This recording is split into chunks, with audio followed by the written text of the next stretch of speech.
Pay attention, bitch. Welcome to Flow State. Hello. Let's see.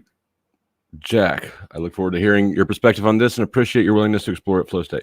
So I'm going to do a review. It's not a long podcast. It's about half an hour long. And at the recommendation of Jack Talcott, I tried to get on his panel earlier today, right as he was ending. He gave me the Joe Cool treatment. And the minute I showed up backstage, he's like, I'm stopping. But we talked a little bit afterwards, and he asked if I was open to listening to this, and I am. For those who don't know the background, Jack and I have locked horns many times. I know that he wouldn't choose these words to describe himself, but he's a wacky tree-hugging communist, and I'm a greedy, oppressive capitalist. Did I say that right? He's a wacky tree-hugging communist, and I'm a greedy, oppressive capitalist. Right. So he suggested this, and I have sent him the link if he cares to join. I told him no expectations of him joining, but he's free to come and go at his own leisure. This is not going to be an open panel, but since my plans changed tonight, and we rescheduled the haunted house to next week, I'll probably set up an open panel for after I review this. For those who want to do that and join, I'm here, Jack Talcott. I want to make peace. Holy shit! Wouldn't that be amazing? What's up? Namaste the fuck away. Noble Savage down here slinging shit at Jack. It is a nice night. It's a really nice night outside. But I'm here because I'm devoted to you, the lovely people. Salute Hurricane. People are great. Did you like that song? I like that song a lot. We can count on people. Yeah, people are great as they are, including all their fucking shittiness. Hi, don't judge me. Hi, Sasquatch. Yeah. Remind me. All right, let me share the screen.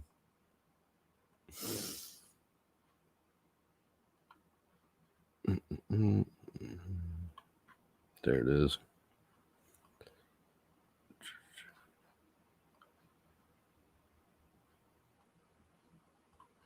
And this is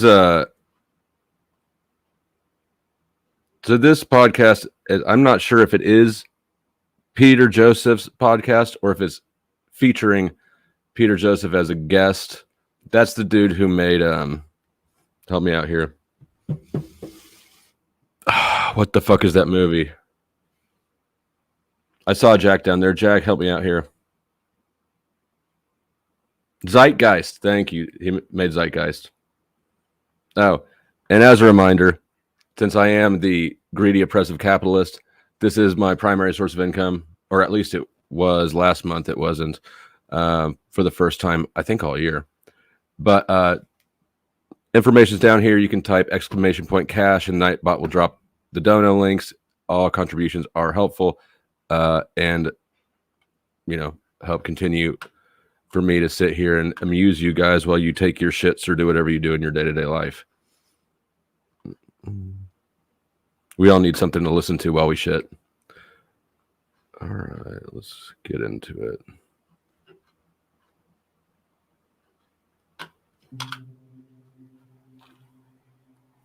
And so fair I like to begin on almost any topic I speak about by describing a piece of research whose findings may be surprising to some people.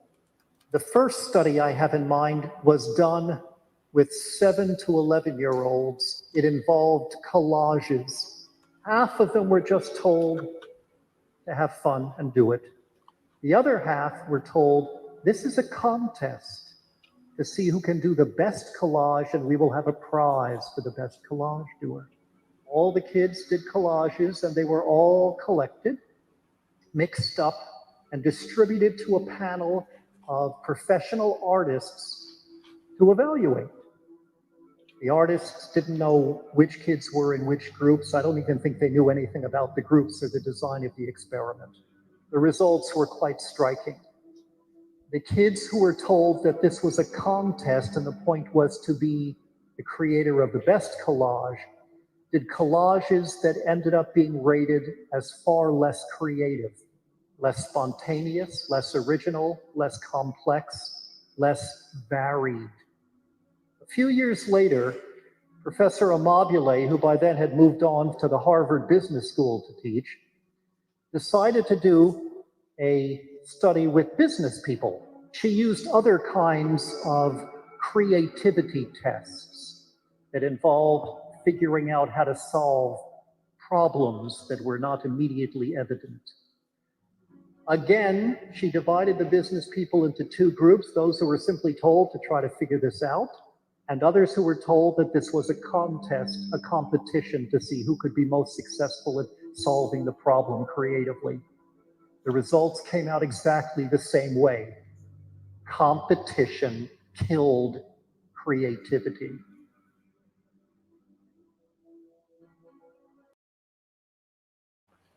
So on those two things, obviously he's just giving us the overhead view with no ability to suss out whether he's representing them properly or not, which is fine. I don't have any desire to, but I would say that creativity and art, especially, right? The first example, especially, not everything is improved by pressure. Not every facet of human activity is improved through pressure or competition. Many are, and for many, it's necessity is the father of invention, right? For many developments and improvements and innovations, competition is an essential component, but not every single thing. And if you're making collages, if you're making something that's purely an aesthetic creative enterprise to be judged by people who are purely creative aesthetic people, I assume, because there's a panel of artists, I would expect the competition element would not help in that regard. So I don't know. This feels like sort of a straw man demonstration. Like, I don't know what you're demonstrating, that because nobody's claiming that competition is always the right approach to all situations. At least I never have. Good afternoon, good evening, good morning, everybody. This is Peter Joseph, and welcome to Revolution Now, episode 52. The opening audio was from a lecture by author Alfie Cohen, who has been talking about the inherent... This Sasquatch just expressed better than I did what I was trying to say. In competition, you use demonstrably successful methods, not art. Toxicity and counterproductive nature of competition for many years now. And I think he's written at least a dozen books on the subject, including from the standpoint of child development and education. I chose that particular excerpt because it speaks to the heart of a vast, enduring mythology that competition is a competent and efficient incentive mechanism towards solving societal problems and evolving one's personal development. You know the drill.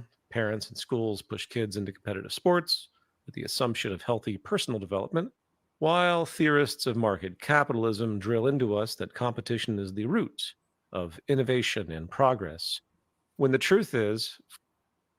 I mean, team sports also absolutely teach cooperation. It's both sides of that thing. In school, you learn way more about cooperation through sports than you do through anything else. And I would suggest that because we are the social murder apes that we are, right?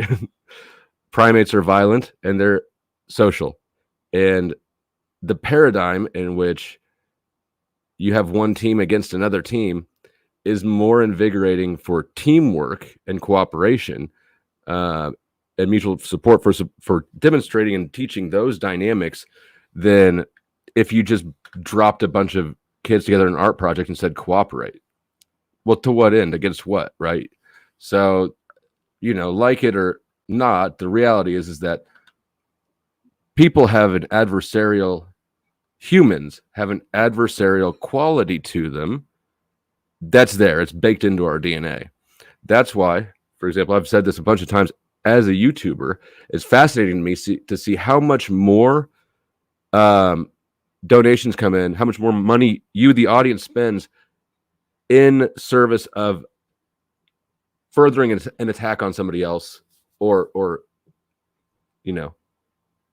people spend more money to shit on what they don't like than they do to promote what they like. It just is how it is. That's human nature. You might not like it, but you're not going to change it by implementing a different economic system. Forcing two or more people to compete toward a given end has only a very narrow range of efficacy or positivity when it comes to quality of outcome. Forging a psychological disposition that one must win in any given situation to maintain self-worth, very often at the expense of other people's well-being, which is no doubt the case in the game of market economics, a near zero-sum game. Remember, for some people to be rich, many people must be poor. Those lose given situation to maintain self-worth, very often at the expense of other people's well-being, which is no doubt the case in the game of market economics, a near zero-sum game. Remember, for some people to be rich, many people must be poor. So that claim right there, that market economics is a near zero-sum game, is just on its face false, right? If we're taking the proper definitions of market economies and applying those, right? Because the gray area is, what do you mean by market economy, right? But if we take the proper economic definition of it and assume that he meant free market economy, then his claim is actually absolutely false. It's not a zero-sum game. You don't, in the market economy, it's a market. It's voluntary exchange and private property ownership. You don't get prosperity within those two bounds, right? As long as you give out a voluntary exchange, you have to provide more value to the other person. They have to value more what they're buying than what they're giving up for it.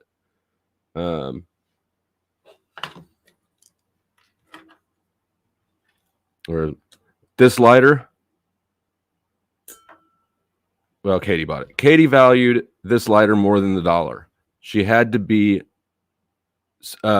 convinced to exchange the money. There was no coercion at all. You could make the argument that there was influence, because it was sitting there on the counter, but that's a really weak argument. Market capitalism is the only thing. It's the only system that values people's freedom to make decisions and incentivizes the person receiving the money to provide value in exchange. And that's really it. Free market economies force both sides to provide more value to the other party. That means, that's the opposite of zero sum.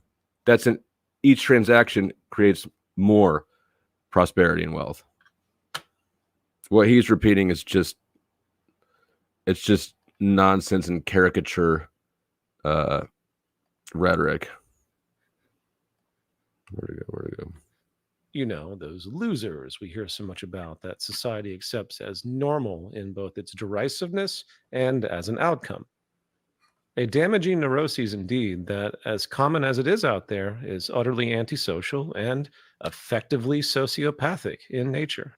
A world of soft sociopaths, as I often refer, the state of modern normality defined by a pathological indifference to the well-being of others, hiding behind this ethic, this supposed virtue of competition, and a world defined, once again, by winners and losers.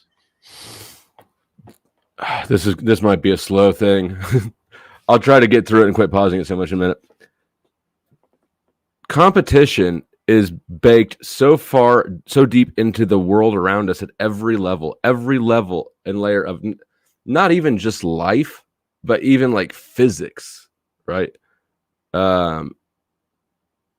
Competition is the thing. It's the thing. And people need to just accept that it is the thing. Name one game not involving competition that's fun for people. If we remove competition from schools entirely, right?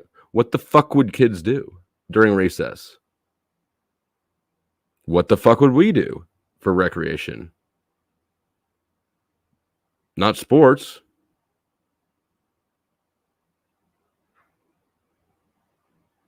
Even, I mean, everything, even little hobbies. There's a competitive element to, for instance, I like to modify my trucks. It's more of an artistic or a creative expression than it is a competitive one, but for sure, there's a competitive element embedded in it, right? Which is that my truck is more badass than yours. Competition is just, I find it damn near anti-human to shit on competition and suggest that it's more benevolent to not have it. And I found his claim that competition is sociopathic itself, because it is so deeply ingrained in all of biology, all of the world, all of human nature, that it's a step in the direction of the destruction of humans entirely. But that's more of a philosophical take. And it isn't just the ethic, as that implies it can be changed by personal adjustment or choice or thinking through it or something. No, it is the operative nature of the structure of market capitalism, once again, unescapable, as the system is structured for selfish intent, not social intent. And the world you see around you is the result, right in front of you, the result of a system that does not work to create balance, but rather forces inevitable imbalance at all times, regardless of the myth of Adam Smith's invisible hand or the grand mythos of general equilibrium theory and so forth, as we have talked about before. Just pick your general humanitarian crisis, from poverty to war. When we walk past homeless people on the street, we're taught not to really give a second thought, perhaps tossing them some change to ease what little caring we may allow. Hence, sociopathic in our overall apathy. No, it's not. You can't. This is just opportunity cost. This dude's fucking sociopathic. This is crazy. So the reason that you only give $1 to a bum, or I give them cigarettes. There's too fucking many of them, right? We can't help others until we've helped ourselves. It's just literally mathematically true. You can only help others out of an abundance of what you have. You have to provide yourself with more first to help others. So this suggestion that people are too greedy to really help others turns upside down the mechanics of prosperity and what would allow anybody to help others in the first place. You know what would happen if you cared too much about that homeless person, if you put their priorities above yours? To suggest that anybody should care about social, like you said earlier, about social concerns more than personal ones is fundamentally dishonest. You can't do it. You can't do it. It's impossible. I have to care about myself before I can care about you. And yeah, that's it.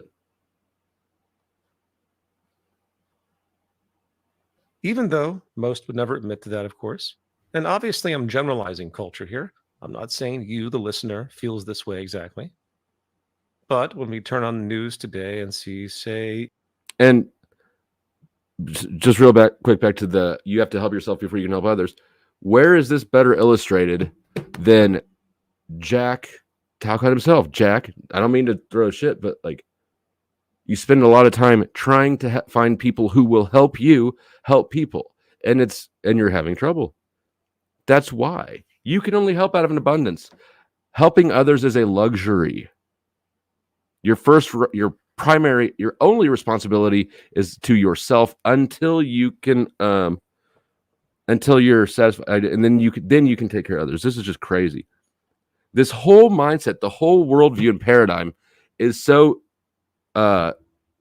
constrictive and self-defeating, right? It minimizes the individual. It reduces the individual. And it tries to tell you, the listener, that unless you devalue yourself, you're a bad person. That's fucking bullshit. You need to value yourself more so that then with your abundance, you can do what you want with it and help those around you that you care about. Fuck, Peter Joseph. This is wild. Israel wiping Gaza off the face of the earth in a purely ethnic cleansing genocide, expanding that aggression into other territories in a complete lack of interest in any collaborative coexistence in its colonial intent, driven by the United States. Our desensitization also is sociopathic, as people swipe up to the next story about some pop star's current boyfriend. So we've normalized general human indifference in the world due to this contrived, scarcity driven acceptance of competition and the resulting imbalance, as if nothing could ever be done. Again, this is worldview cancer, and it's the inverse of what it really is. Scarcity, and we can look at nature for this. Scarcity, market capitalists didn't invent scarcity. Scarcity exists in nature. Is there an abundance? Sure. There's a lot of trees, a lot of resource. There's a lot of raw materials out there, but they're raw materials.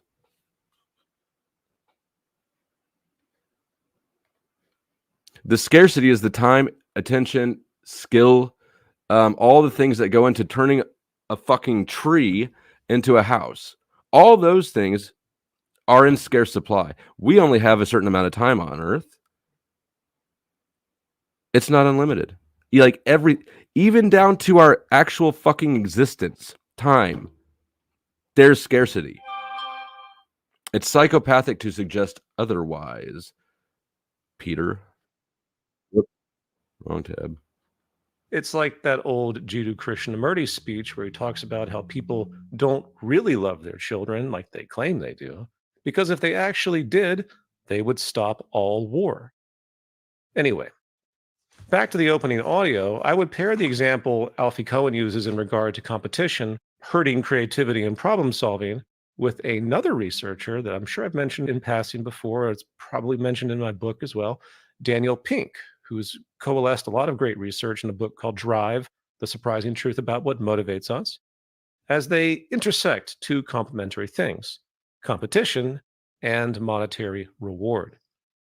While Alfie Cohen highlights the well-established research that competition tends to change the way people think, restricting creative problem solving, Pink's research highlights that while monetary reward may motivate people in the most mechanistic and mundane environments to get tasks done, money is also a terrible, polluting force when it comes to creative thinking and problem solving as well. In such studies about money, motivation is often divided into intrinsic and extrinsic, with intrinsic being personal drive and hence a sense of meaning and personal purpose toward a given end, doing things you love, relate to, and believe in. While extrinsic means monetary reward and by extension a kind of societal reward, where meaning becomes contrived, requiring a social or external reward response. That is correct. There are two motivations for people to do things, what they like to do and what they're rewarded for doing. Why in fucking earth would anybody else care about and reward you for you doing what you want to, right? Like, this whole paradigm's so fucking entitled. It's entitled as shit. Very narcissistic and entitled. And also, it's, again, this is another delusion. When people are given more free time, when they don't have to worry about necessity, they don't do and aspire to great things. They fucking devolve into animals. You can see that all over the place. With, like, we watched it during the lockdowns, how people behaved. We can see it on these panels. What do people do for fun? How many of you have learned to play the violin? Right? No. How many of you have watched some bullshit drama? Fuck, today, right? It's not a bad thing. It's just how humans are. And pretending that we're angels or some other fucking thing is deceptive. And when you examine most people's disposition as to whether they feel successful or not in any given area, such as in their vocation, you tend to find more often than not, it's almost always an external measure they base their value on, not relative to themselves, but relative to others by some social standard, like getting lots of money, of course. In fact, the very term success today is almost exclusively a monetary or societal status measure, which is Again, false. False-ish. The fact that he conflates success with money demonstrates my earlier point that you can only help other people out of an abundance of your own success. That's the mechanics right there. Behind, underlying every success, almost, depending on how you define it, every extrinsic, socially observable success requires a foundation of money, because that's what allows you to spread your whatever it is, your love and whatever you want to do in the world, right? Any benevolent or virtue signally accomplishment you could hope to achieve, you have to have the time and the resources to accomplish them. And that has nothing to do with money. Money is only the medium of exchange for the expression of that reality. That reality is bigger and deeper than any economic system. And if you have an issue with that, Jack Talcott, you have an issue with God. is deeply ominous for many reasons, as it distorts motivation. There's no shortage of such research on the negative effects of monetary reward in a field often referred to as social determination theory. For if you reward people with money, that's all they think about as the goal. The goal of whatever they're actually doing becomes secondary in intent. And the depth of this is very obvious, of course. Just look at the institution of Wall Street, the buying and selling of digital widgets that do nothing in a true economic sense. But much more deeply, consider the context of the shadow incentive, as I often talk about. There may be another term for this idea, but this is the one I use, highlighting the tendency for people to, in essence, move against their stated aims in problem solving in economic affairs due to the structure of market economics, consciously or subconsciously sabotaging those solution intents for the sake of keeping their clients coming back for more. Hence the pursuit only of monetary gain and future monetary gain. Seemingly criminal, right? But how would you really know? Subconscious behavior is simply too complex, and it's vast. If an economic agent knows deep down that their survival relies on surfacing other people's problems, making sure those problems continue to exist on some level becomes a common sense bias. On some That's actually correct. This is the one criticism of capitalism that I think I have, which is that it does require, since capitalism forces people to solve each other's problems, right? It therefore requires problems, and you can see that expressed in planned obsolescence, for instance. That is an issue with capitalism, but it's not remediated by any other economic system.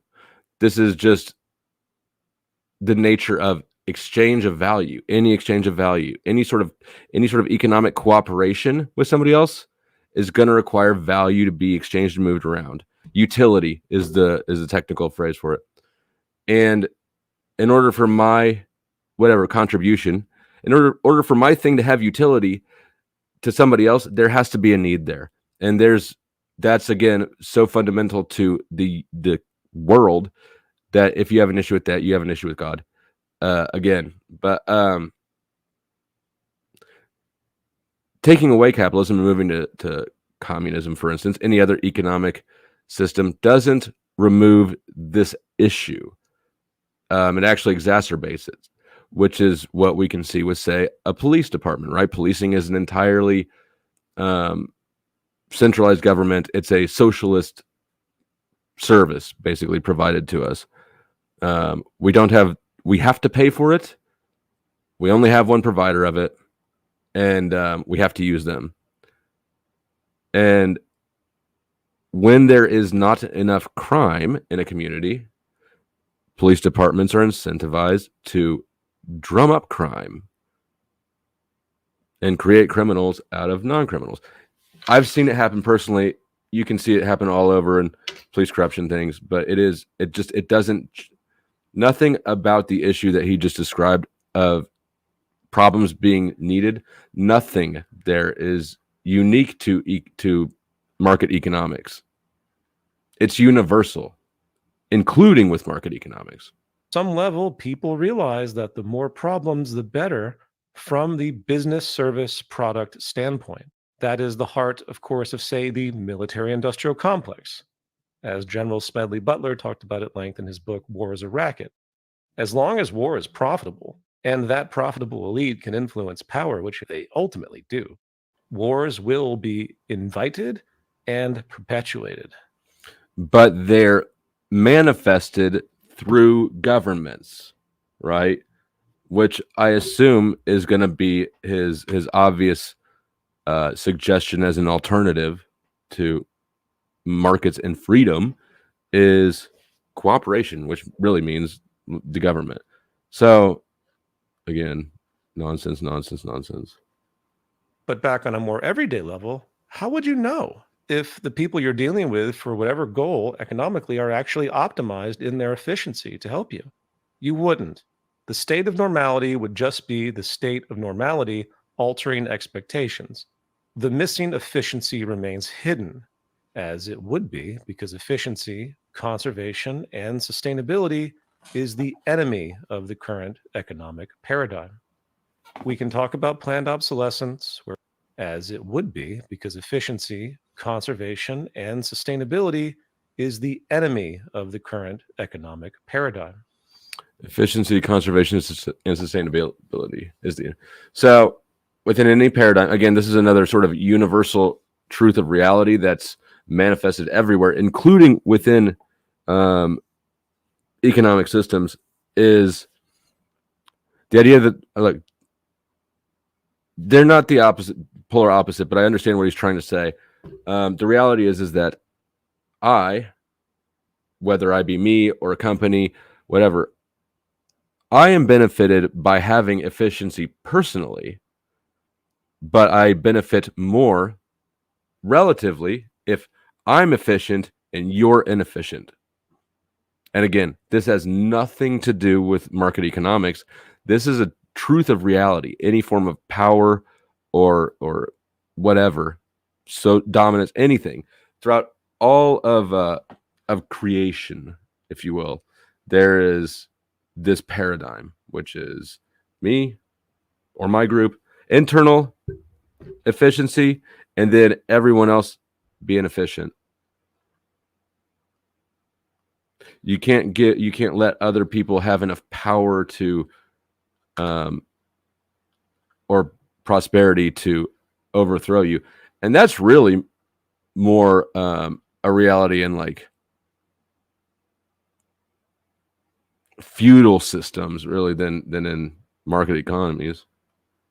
We can talk about planned obsolescence, where entire industries have normalized the use of cheap materials in their products. But if you didn't know there were better options for design, you would see this as just the normal state of affairs, the normal wear and tear of modern industry. I guess it's normal to have to buy a new phone or computer or dishwasher or whatever every couple of years, right?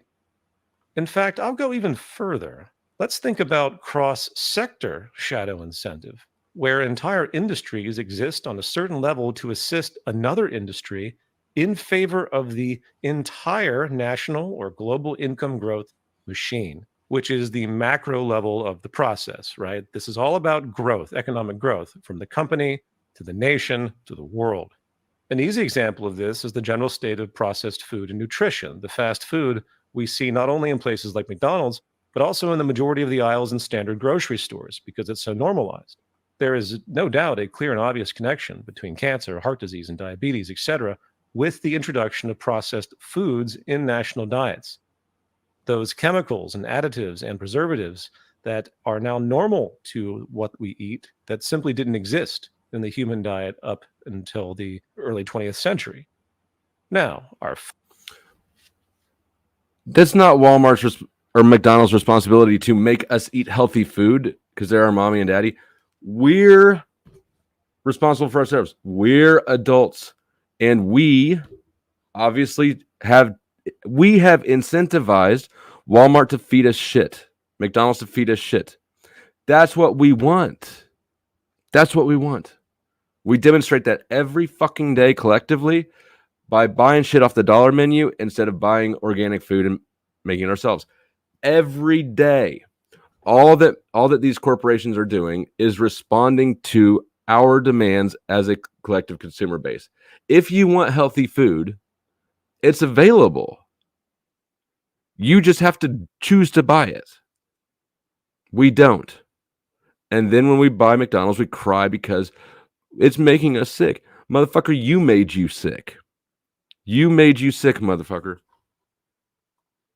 food companies thinking to themselves, well, I'm going to make some really poor quality food stuff so my brother over there who works at the cardiologist office can get some more money and work. No, of course not. Even though the economic relationship is there, customary bad nutrition leads to more medical expenses. One seemingly separate industry influencing and helping the profitability of another. It is my view that there is a deeper symbiosis naturally occurring across the economic structure where seemingly separate outputs turn into inputs for this market efficiency. And remember, market efficiency is the opposite of technical efficiency, moving everything toward the larger goal of societal economic growth with great complex depth. Again, I'm not arguing that there's a conscious level to this, but a result of the efficiency is the opposite of technical efficiency. Symbiosis for this market efficiency. And remember, market efficiency is the opposite of technical efficiency. No, it's not. Market efficiency is not the opposite of technical efficiency. It's actually market efficiency is economic efficiency. There's a concept called the invisible hand of the economy. Oh, let me soapbox for a minute. The invisible hand of the economy. I love this concept.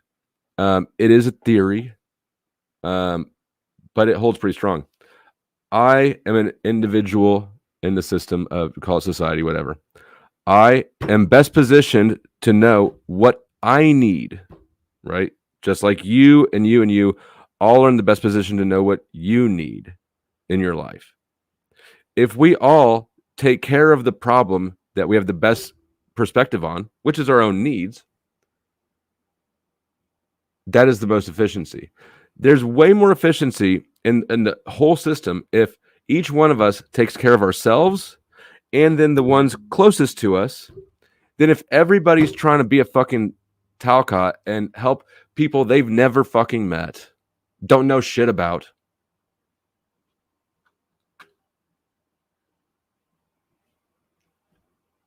End up sending a bunch of like winter coats to kids on the equator, shit like that. It's just inefficient to move more degrees of separation away. And by giving the free market the ability for individuals, everybody acting in their self-interest and the interest of those around them secondarily, that is the most efficient thing. Because there is no central force powerful enough or intelligent enough or with enough information gathering capacity. No single entity has the ability to run such a vast system. I know that they'd love to do it with AI and stuff, but it just won't happen. It won't happen. And people need to stop being so controlling. Really what this is, communism, socialism, and the desire to run things efficiently for the good of all, this is pure narcissistic power lust. It's pure power lust. Saying that anybody else needs to stop worrying about themselves and worry about the collective, that's gaslighting, that's undermining, and the person telling it to you is doing it because they want fucking power. Moving everything toward the larger goal of societal economic. Hit the motherfucking like. growth with great complex depth.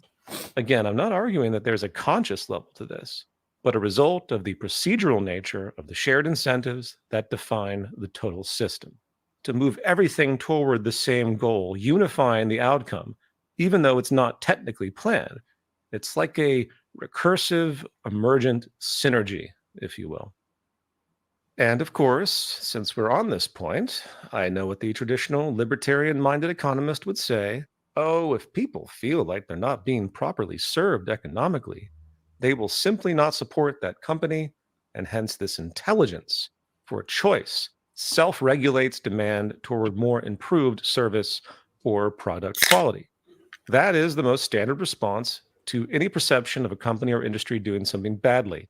But that requires a population that is not blinded once again by the state of normality. And nobody is educated in that way. If people are too stupid to hold on, am I muted? No, nope. If people are too stupid to know under this paradigm, then they're too stupid to know. So what?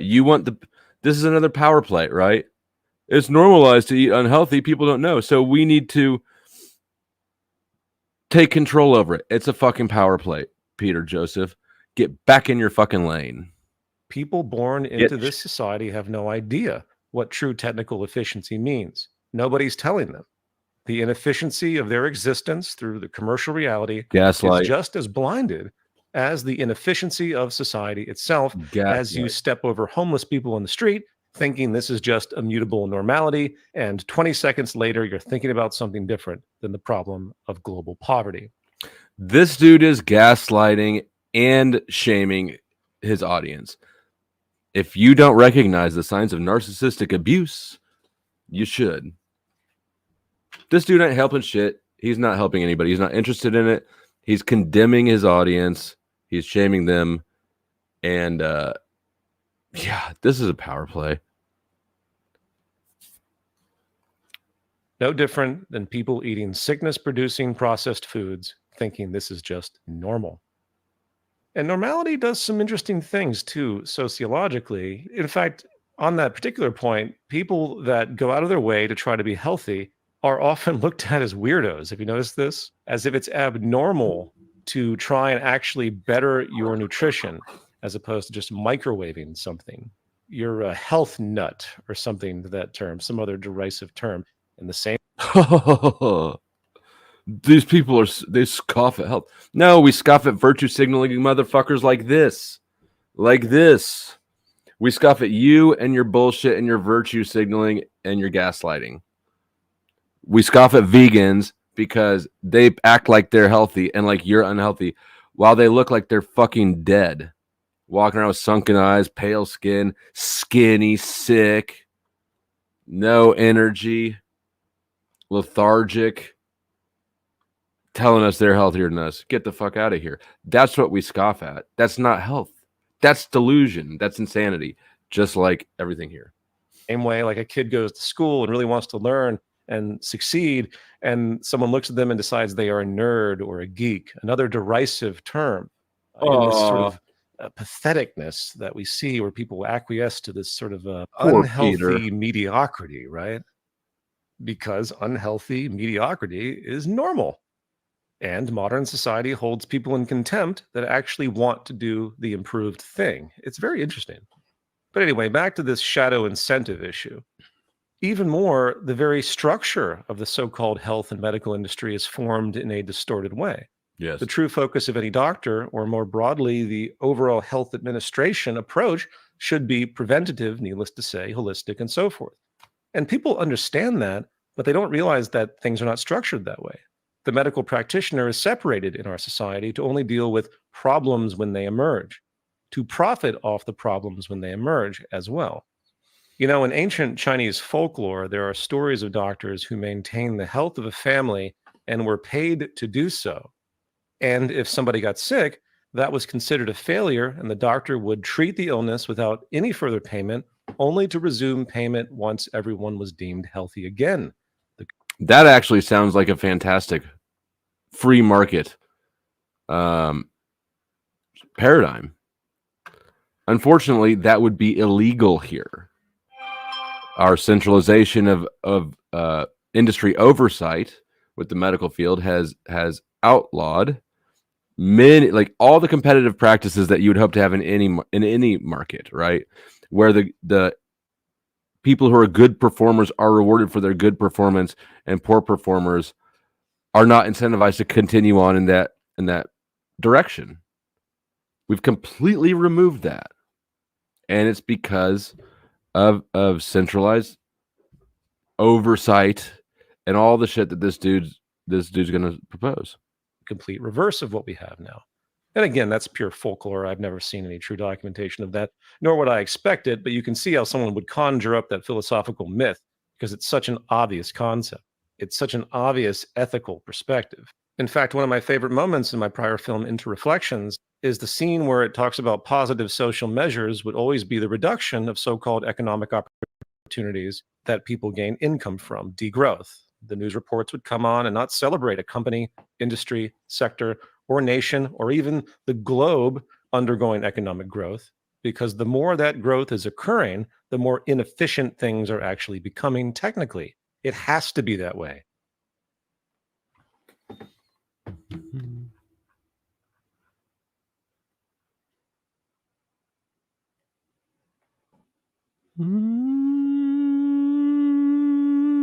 When you hear the sirens or anti-aircraft guns, you must get under cover at once.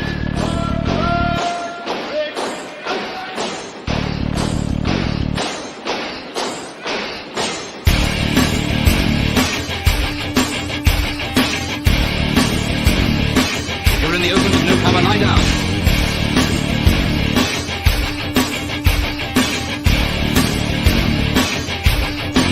The most important rule of all is never to stand staring at the sky. If you don't take cover, you may get hurt. Thank you, Chuck, for contributing $20 of your greedy money to my greedy pocket. And there's a message here. It's from Chuck in Tennessee. God loves Flo, and Flo loves God, and God loves Chuck. Yesterday, let's keep it tight. But thank you, Chuck, for the contribution.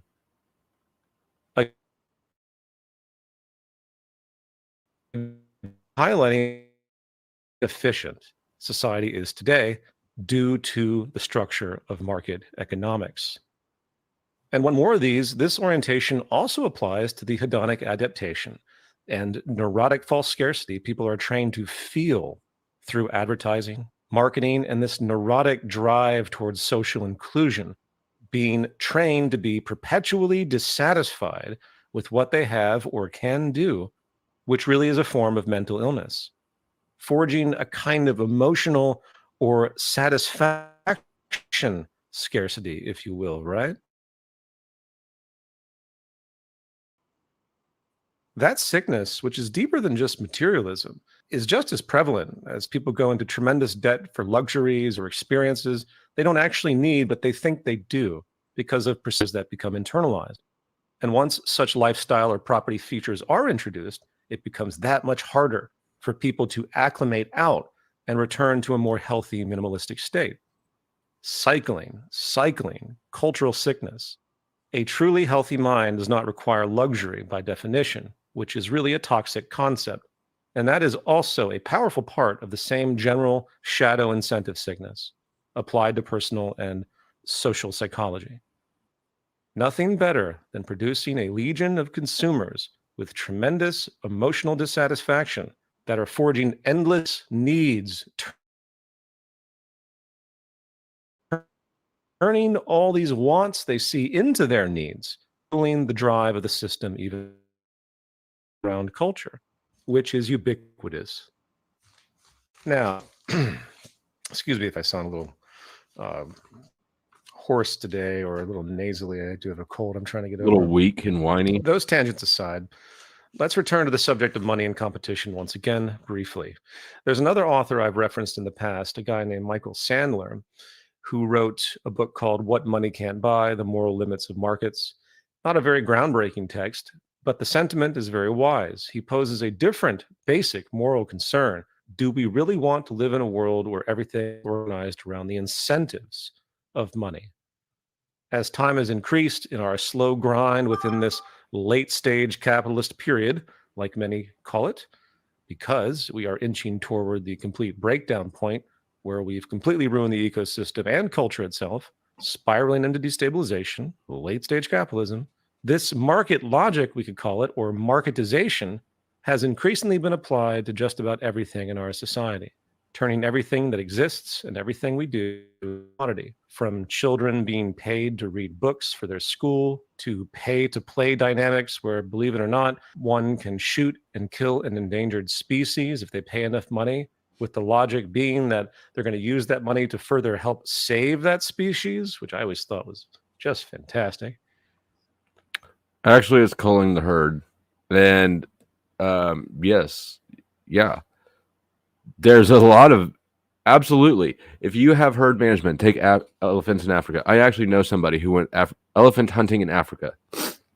Excuse me.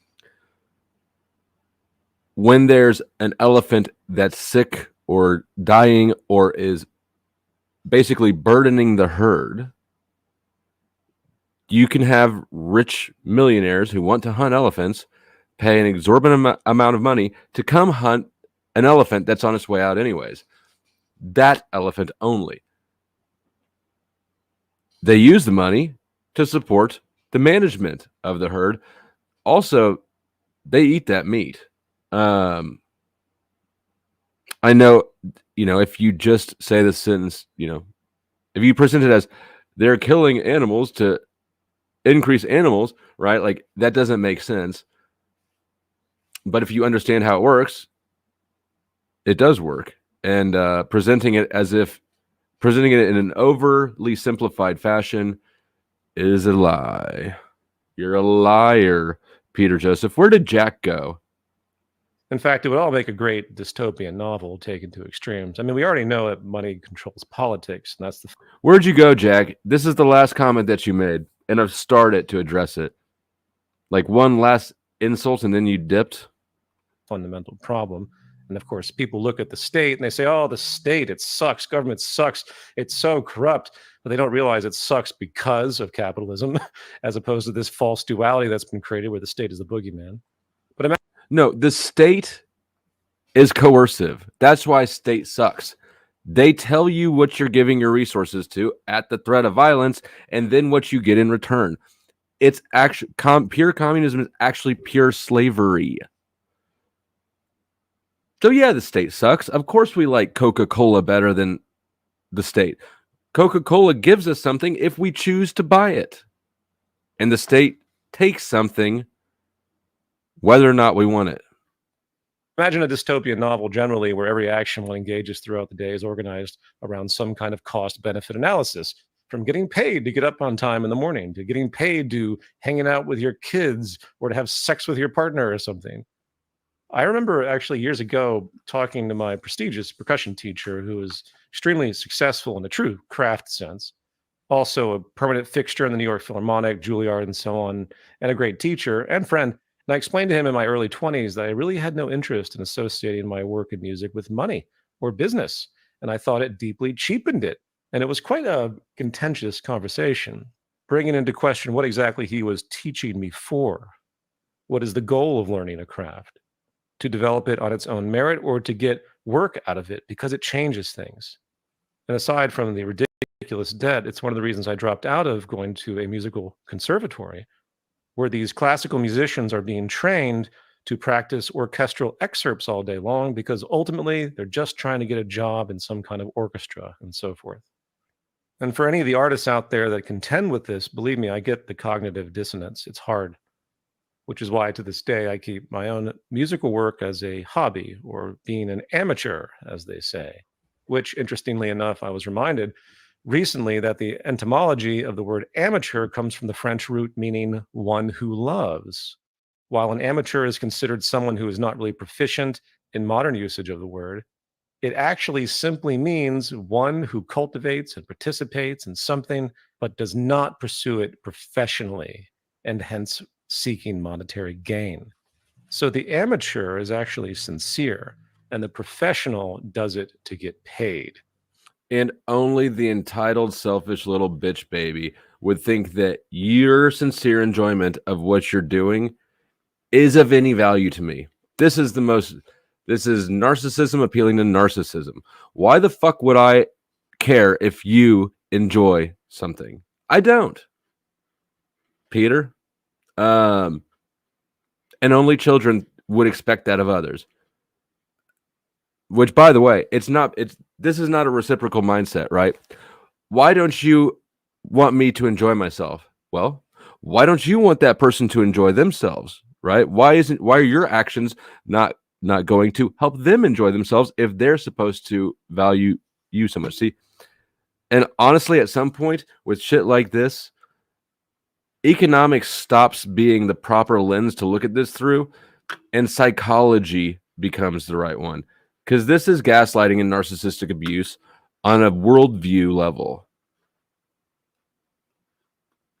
Which is polluting. So be an amateur. Don't be a professional if you can. But obviously, everyone does what they have to do with their degrees of tolerance. Now, okay, pulling back my tangents once again, what we find in the research of Cohen and in the research of Pink is that money and competition, which go hand in hand in our economy, are horrible problem-solving motivators that actually keep people thinking in a very narrow, typical way, in the box. It's not about innovation at all. It's about energizing a market for profitability. And any true innovation that occurs is usually a side effect and misguided from the start at that. As I also talk about in my recent Substack article, which I encourage everyone to read, titled The Competitive Illusion, How Markets Breed Inefficiency and Monopoly, and I'll put a link in the description of this podcast, I give a statistical example of pharmaceutical companies that spend the vast majority of the research and investment on things that already exist, as opposed to working to truly develop medical technologies to fight more complex problems, which are desperately needed. Why?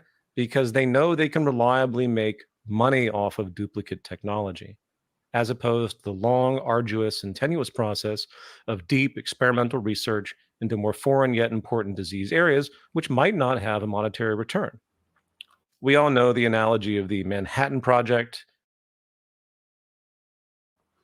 And I would point out again, back to centralized control being an issue, one of the main reasons you can't have, say, holistic medicine or any other innovative form of medicine. All you can have is chemical pharmaceuticals and, gluing people back together. An innovation prohibitive factor is the government, the centralized state control of it. It's illegal. It's illegal to develop the shit that he's calling for.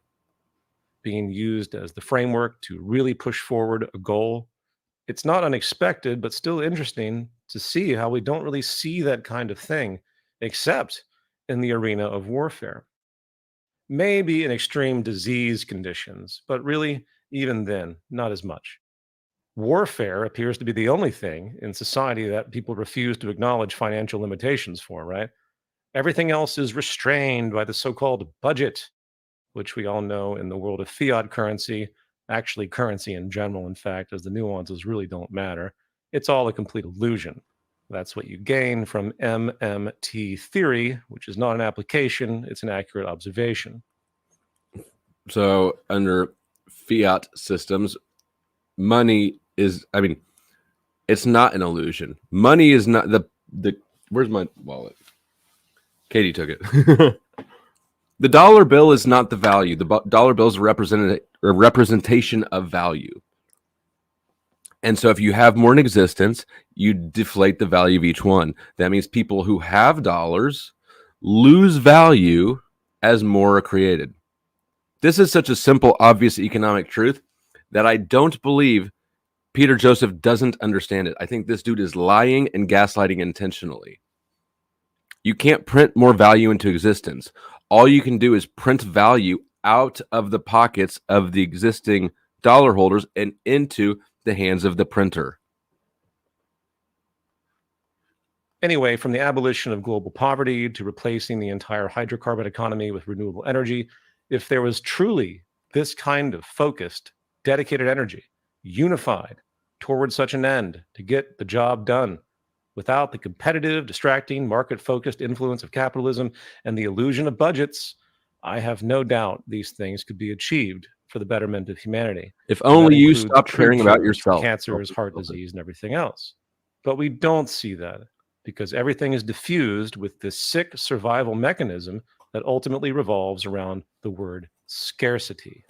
Scarcity is not just the concept of something being limited, it is the economic and sociological foundation by which all of this other sickness is born in abstraction. Quite tragically, the very basis of capitalist economics, once again, that says everything is scarce and therefore we exploit scarcity for money, fueled by this assumed animalistic law of the jungle, this competitive perspective that everyone just has to fight and it's normal. No, it's all unnecessary madness. And for those that are new to this podcast, yes, we all know that scarcity exists in the world, but that observation is in fact completely detached from the structural nature of the market economy, for markets only exist to benefit from scarce conditions, fighting back once again the existence of abundant conditions, because abundance has no value.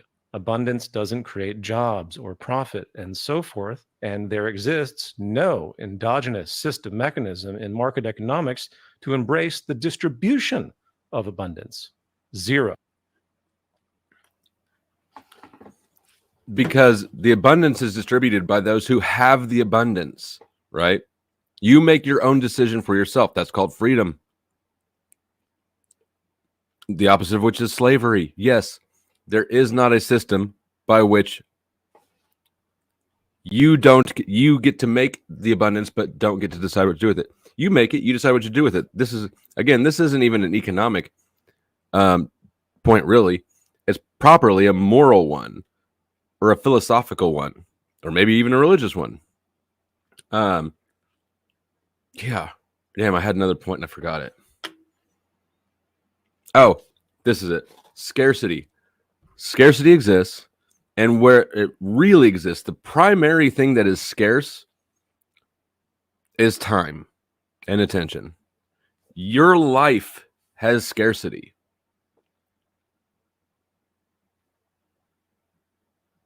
And so that is why people want incentives. That's why carrots and sticks work. That's the primary method of scarcity. That's not invented. All of our lives are finite and scarce. So when I hear people talking about this, what this sounds to me is they're haggling. This sounds like a haggle, like you would over something at a secondhand store, right? I'll give you $2 for it. No, it was $5. That sort of shit. This perspective is haggling with you over your life, your time, and your energy and attention. And what they're saying is, your time really isn't shit. You shouldn't do it. You shouldn't keep it yourself. It's a haggle. I view this as, and I don't know. I'm rambling. Bro. We're going to get through this. this. It's truly philosophically distorted as well when you dig down, where market value is measured only in those scarce terms, placing a number or price that ostensibly ranks this scarcity, and hence the higher the rank of scarcity, the more it is, quote, worth, that value. As I highlight, in fact, in the opening of my new film, Zeitgeist Requiem, which is not online yet, sorry about that, but it will be, with a speech by Edgar Kahn, a famous man for promoting moneyless time bank systems, brilliant guy. When you look deep at what we value in life truly, what really defines us as human beings, true life support behaviors and mechanisms of our existence, these are all considered effectively worthless in the market lens. Abundant water or clean air has no market value, technically worthless by way of the price mechanism. Good health and raising a child properly is also fundamentally worthless through the eyes of the system. And it may seem like a trivial observation, but it isn't. It is the Because the system is just a collection of individuals. The system is not more valuable than the individuals that it creates. Why would you prioritize the system above the people that are the system? Ecosystem of modern philosophical development we find ourselves, related to all the things I've just covered since the beginning of this podcast, in fact. In fact, as an aside, during the course of the Zeitgeist movement, we had thousands and thousands of public events all over the world. And we started all of this with a simple notion: let's find a way to budget it out, make everything free to the public when possible. And we noticed something interesting. If it was free, less people showed up than they would if you charged something nominal. Why? Because people are trained to not believe in free. They don't trust it. It's not trustworthy. They see it as weak or cheap, no pun intended. Because we all understand somewhere deep in the back of our brains that our time and energy and attention is finite. And so when somebody's giving something away for free, they're getting something out of it. If you're going to devote your attention to this thing, you're not going to do it unless you get something back from it. There is no such thing as free. As it is cheap from the monetary perspective, right? See how the crossover of value is occurring? It's very distorted. And you can go down the line of various social experiments that have been done over the years with the people on the street trying to hand out free money to people and everyone just walks right past them. That's a little bit separate, but it still speaks to the basic disbelief that people have been trained to absorb, propagandized by this scarce market value orientation. In fact, I'd also recommend people look up the Veblen good as well, which also speaks to that same thought process, but at a different extreme. The Veblen good was about luxury items priced so exorbitantly, rich people would buy it just because they saw the status value of the price. No other real reason. It's like that old Gordon Gekko comment in the movie Wall Street, where he points to the painting and he says something to Buddy, the other character, like, "See this painting here? I bought it for $1,000 10 years ago. Today, I can sell it for $1 million. The illusion has become reality. It's bullshit." But such are the deranged people that spend hundreds of thousands of dollars on sports cars, the plutocracy, the plutonomy as it's called. It's not about the car itself or what it does. It's about the absurdity of the price they can afford, pathologically associating true value to that cost in some kind of emotional sense. In fact, speaking of, It is value to them. Again, what he's pointing out is that humans buy things for social reasons, not because they need the thing. The thing is not the primary purchase. The social paradigm, the social benefits is the primary purchase.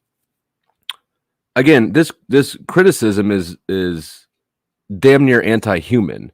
You can't say that this is insane without saying that humans are insane. We're social creatures. If we already have all of our material needs met, which honestly, basically all of us here do, all of our bare minimum physical needs are met. That's why we're here.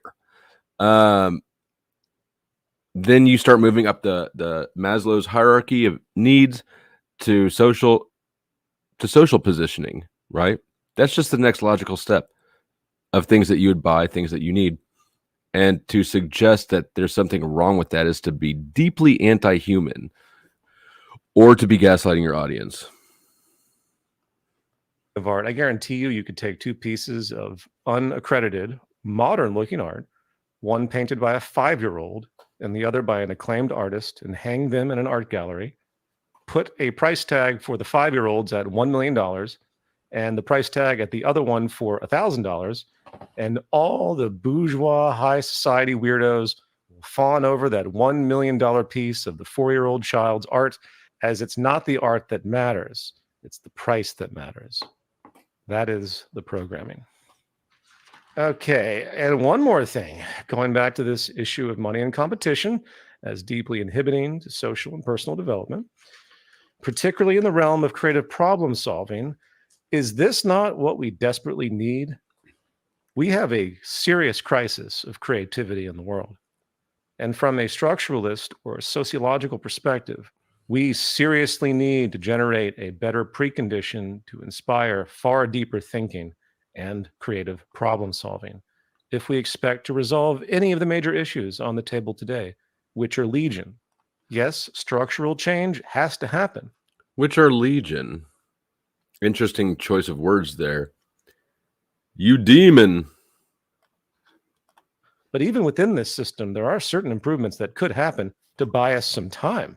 Just take a look out the window. I don't know how many of you folks are keeping inventory of the spectrum of war, socioeconomic inequality, disease epidemics, global financial instability, resource overshoot, biodiversity loss, pollution, exploding negative market externalities, increasing levels of migration from all the destabilized regions in the world, and so forth, which are only going to get worse due to the looming environmental collapse and so on.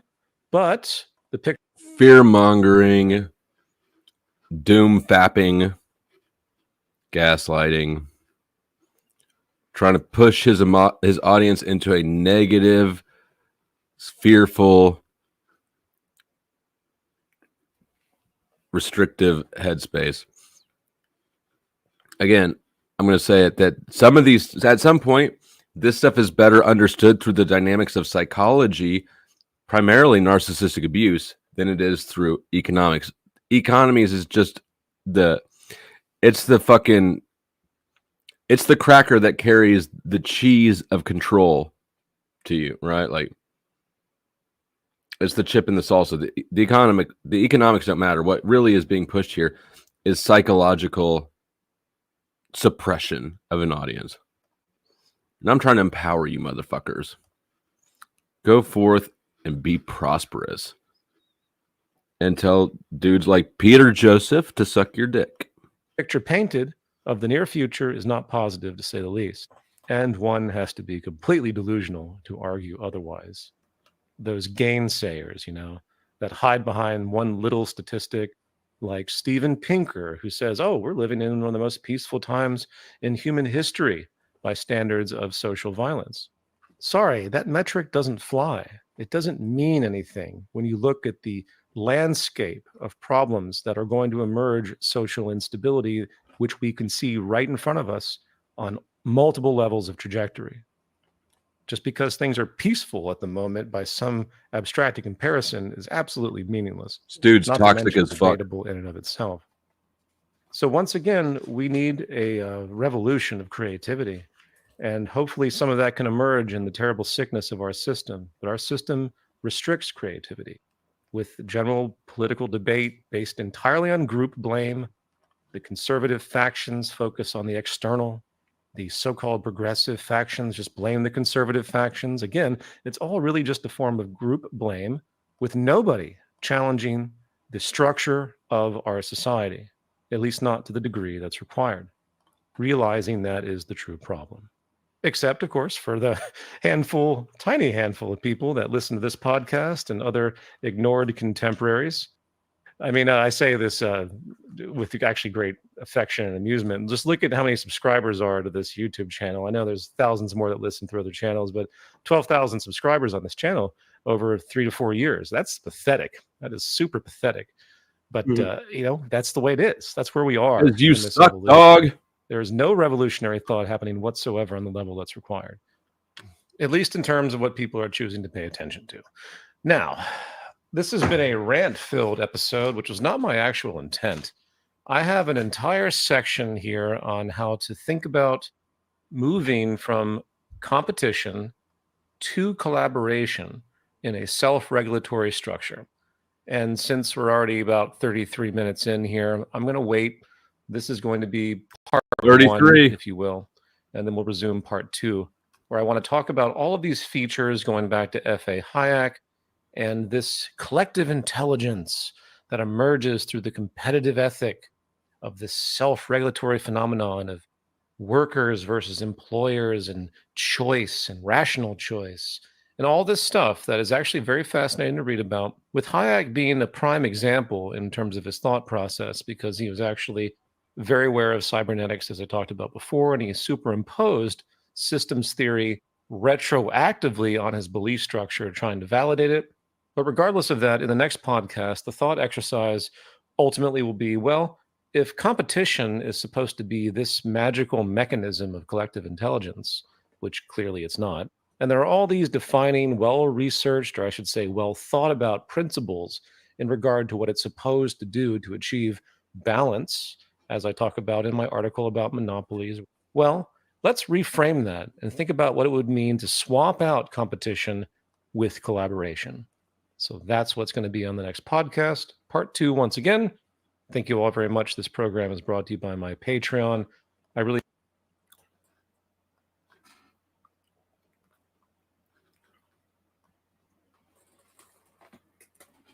That's for Peter Joseph. That is pure audience gaslight. The message can be summed up as, don't stop being concerned about yourself. You're bad. Hand over your autonomy. Like, that's what I heard. That's what I heard the whole way through. It was gaslight and gaslight and condemn and gaslight and gaslight and condemn. A little bit of fear in there. A little bit of doom fapping. This dude's conditioning an audience to be easy to take advantage of. Jack left this comment, 52 minutes ago. He says, he's talking about Peter. He's accurately describing the attitude of flow state. Selfish indifference perpetuates oppression. And then he left. Jack, you're a fucking coward. I actually, even when Jack suggested I listen to this, I asked him, I said, if I review that, I said, sure, I'd be happy to listen to it. If I review it in a video and I disagree with it, will you feel like I'm attacking you, or will you feel like this has been a satisfactory exchange of ideas? Will you feel like I did what was requested of me, or are you going to be butthurt? He's like, no, I'd love to hear your thoughts. Apparently fucking not, Jack. Apparently not.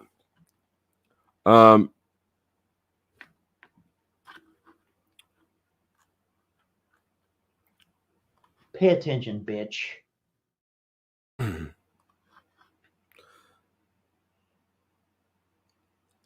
So here's what's going to happen.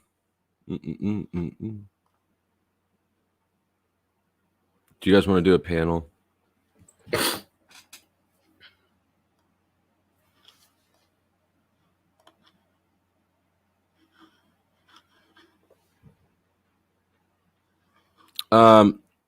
Okay. Well, I'm glad that you're still here, Jack. Actually, that makes things.